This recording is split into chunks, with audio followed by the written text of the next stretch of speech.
this is something I really want to continue doing every single year. When the Oscar nominees come out, I want to look at each of the categories and evaluate as many of the nominees as possible and give my thoughts on who I think should win the Oscar and it will eventually win the Oscar. And if you know me in person, you know that I really, really don't like a lot of the nominations this year, but I still think they're worth talking about. Well, actually, I think they're more, interesting to talk about now that I have disagreements. So there are 24 categories in total for the Oscars, and I will be talking about 21 of them. The three ones I won't be able to talk about are the short film categories because I just don't know how to, watch most of them, and I don't really know how to evaluate short films, but I will talk about everything else. So first of all, let's talk about Best Visual Effects. So the nominees for Best Visual Effects are Captain America, The Winter Soldier, Dan DeLeeuw, Russell Earl, Brian Grill, and Dan Sudik. Dawn of the Planet of the Apes, Joe Letteri, Dan Lemon, Daniel Barrett, and Eric Winquist. Guardians of the Galaxy, Stefan Soretti, Nicholas Aitadi, Jonathan Faulkner, and Paul Corbold. Interstellar, Paul Franklin, Andrew Lockley, Ian Hunter, and Scott Fisher. And X-Men Days of Future Past, Richard Stammers, Lou Pecora, Tim Crosby, and Cameron Waldbauer. This is actually a really, really good list. I really like all of the movies on here. I think they're all completely deserving, but let's put them in order a bit for who I think should win. So at number 5, I would say Captain America, The Winter Soldier. Now, this is not to say that I feel like, the visual effects here are vastly inferior to everything else on this list. That's not true.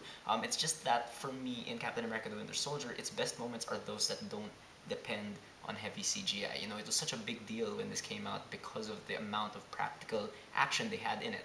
But the visual effects that are there in the movie do blend in very, very seamlessly, especially with Falcon. Like when Anthony Mackie jumps off like a building or something and just starts flying, there's no cut there.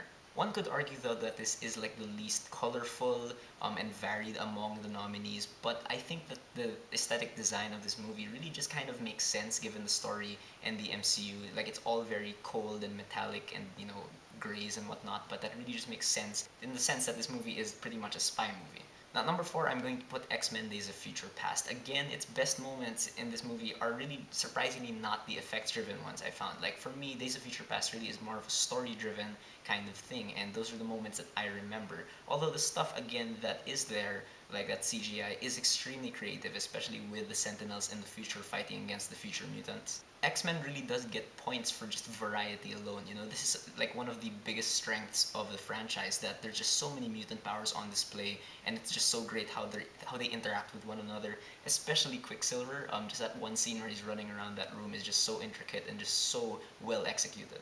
Days of Future Past also has the benefit of taking place during 2 different time periods, and they're able to play with different styles of visual effects there. But they're both very unique from each other, but at the same time they're very, very similar, and you believe that one leads to the other. Now, number 3, I'm going to put Guardians of the Galaxy. For me, this is like a great example of how to do a real big effects-driven movie without it feeling suffocated by the visual effects or, just artificial or anything. The key to doing that is to have this really good balance between the CGI and the practical sets and costumes and makeup. And if variety is the name of the game, I think Guardians of the Galaxy would have just flat out won because of just the multiple worlds and creatures it creates. It really feels like an old school Star Wars movie in that regard. But the aesthetic design itself of the visuals in this movie is just extremely seamless and colorful. And it's interesting how they're able to create so many different worlds, but in a way it still feels like it's part of the MCU. There's just bits and pieces of the aesthetic design here that remind you of all the other Marvel movies. Now, at number 2, I'm going to put Interstellar. Yes, while not as colorful or varied as other like effects-driven blockbusters, I think Interstellar really just deserves points because it feels like they shot it in space and other planets. I mean, it's so tough to do that, and if visual effects, if their goal is to really kind of convince you that you're in another place, like Interstellar really, really did it well.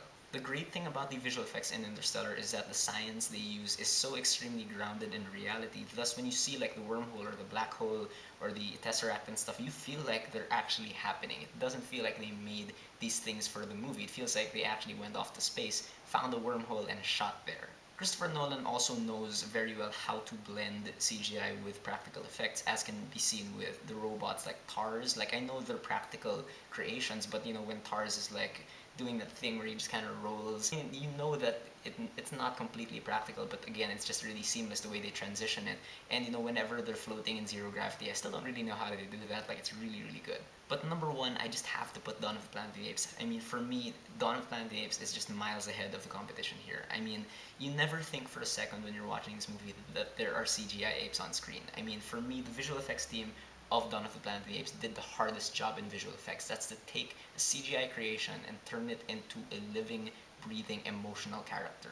Dawn of the Planet of the Apes is just revolutionary also for motion capture technology in that they shot all of this against live backgrounds instead of a green screen. So they really were just kind of digitally rendering all these apes with mocap suits, and that's just mind blowing to me. And that really opens up so many doors for the future. It's really in the interaction of these apes with the humans and with the environment. Like when you see an ape brush past a leaf or something, it actually moves and you can tell that it's actually happening in real time. For me, that is so impressive. It's so seamless. Like when Caesar's hand is up against Malcolm's face and they're just kind of leaning their heads towards each other, like you don't see a divide between the CGI and the reality. It really is just so seamless. You buy every single like absurd image this movie gives you, like these apes having their own culture, or an ape on a horse holding two assault rifles while it jumps over this wall of fire. And in my opinion, for who I think will win the Oscar, I think it's definitely going to Dawn of the Planet of the Apes. For me, I think it's just way ahead of its competition, and I think the visual effects are just way too impressive just to not, recognize as the best of 2014. So those are my thoughts on the best visual effects nominees for this year. Who do you think should win? Who do you think will win? Whatever you thought, whether you agree with me or not, please leave me a comment. Let's have a conversation.